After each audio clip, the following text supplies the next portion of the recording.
So I'm Carolyn. My last name is Caizzi. I'm the head of the repository and digital curation department at Northwestern University Libraries.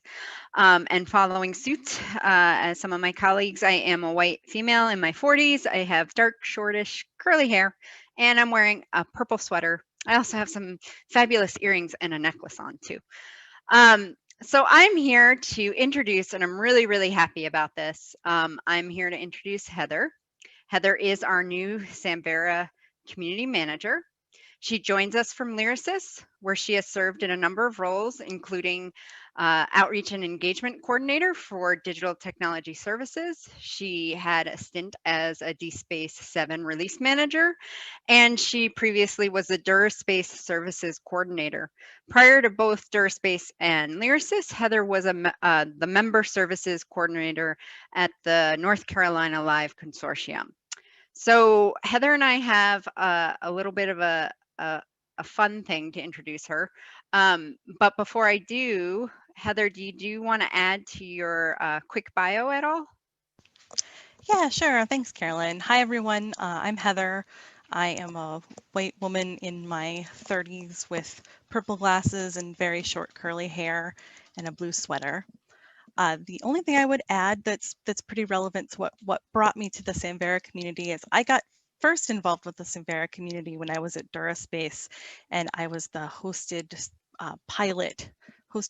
service pilot manager for the Hydra in a Box project, which is what became Haiku. So I really, really enjoyed that time, and I'm thrilled to be in my role and helping move the community forward. Thanks for adding. I have a question for you, Heather. Will you play this game with me? Yes. Awesome. We like consent. What places have you called home? So I grew up in rural central Ohio, near Kenyon College, for anyone who's an Ohioan. So I called that home for the first 18 years of my life. And then I moved to Boston for both undergrad and graduate school. That's where I met my spouse. They're a native Bostonian, grew up in West Roxbury. So I was there for about 10 years, and then we decided to move to North Carolina. And I moved a couple different places in North Carolina, but have been settled here where I now live and work in Durham, North Carolina, in the US Eastern Time Zone. And I've been here now for, I think, about a little over 10 years. You're getting into the double digits. Haven't left yet, huh? I love it. Awesome. My next question for you is, what's your favorite way to unwind? That's a great question. So I'm a big gardener. It's one thing I love about North Carolina is having really great growing season. I'm into permaculture, so blueberries and fruit trees, and I'm also a big pollinator gardener, and I'm trying to start a meadow in one corner of my backyard for pollinators. So that's a big way for me to unwind. I like getting outside and getting in the dirt. And since COVID started, so I used to be a big board gamer and tabletop gamer and was part of a lot of groups here in the Triangle. But I find doing that over Zoom to be kind of challenging, can't do it as often as I used to. So I'm getting back into video games. And that has been a great way to just, live in another world briefly and unwind. It's a good coping strategy right now, right? Thank you for that. Let's see. We do have a few minutes. So I like this one. Are you a dog person or a cat person? So I have both cats and dogs. So I have two cats, Tango and Floof. Floof sometimes jumps on my keyboard and you see her fluffy tail go by. And Tango spends most of the day here behind me. I don't know if you can. Oh, yeah. There he is. Mm-hmm. He's basically a pillow back there behind me. But I also have a retired racing greyhound, Derby. He's 10 years old and he's kind of a big cat himself. So probably lean cat person, but I do especially love beagles and greyhounds. Oh, every time I see a greyhound, they're so elegant looking, and I've heard they are the laziest creatures on earth. So True. yeah, which makes it sad that we race them sometimes. Um, or used to. What book are you reading now? This is a good one too.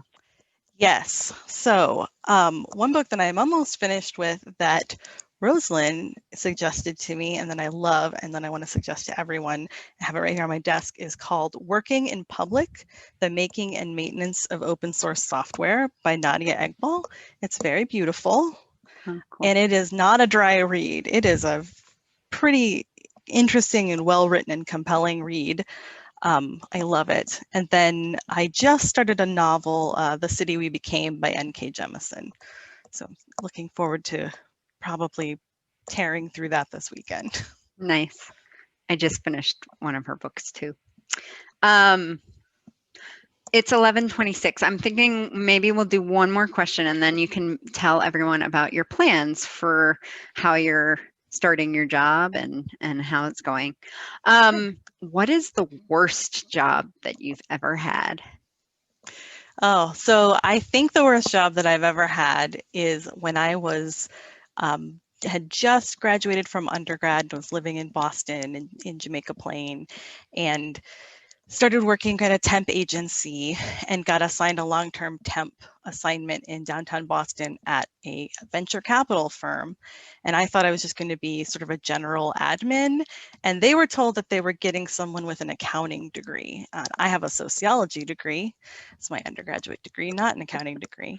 And the folks who worked there talked to me so infrequently and just sort of left me on my own.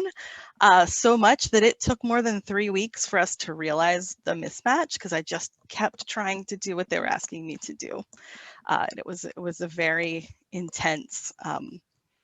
It was a good lesson in imposter syndrome though, because it was a moment where I was like, oh no, I'm literally an imposter.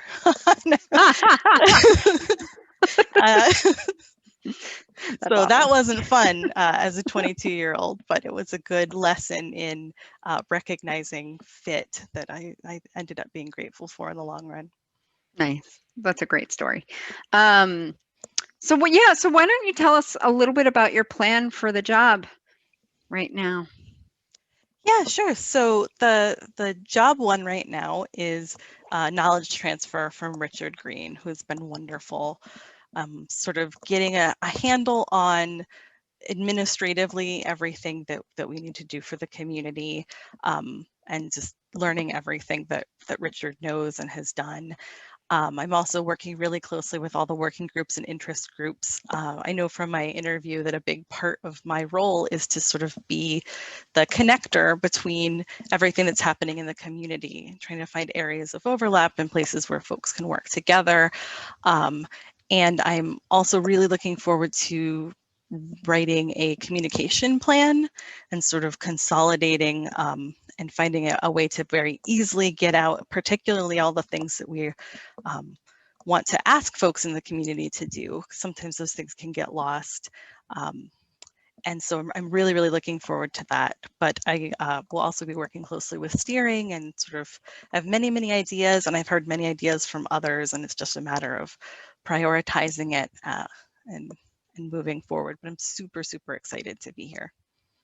I think I can speak for most people. We're really, really happy you're here. And thank you for playing along and letting me introduce you to the community in this way. So Thank you. yay, Samvera. Have a great connect, everyone. My haiku cup.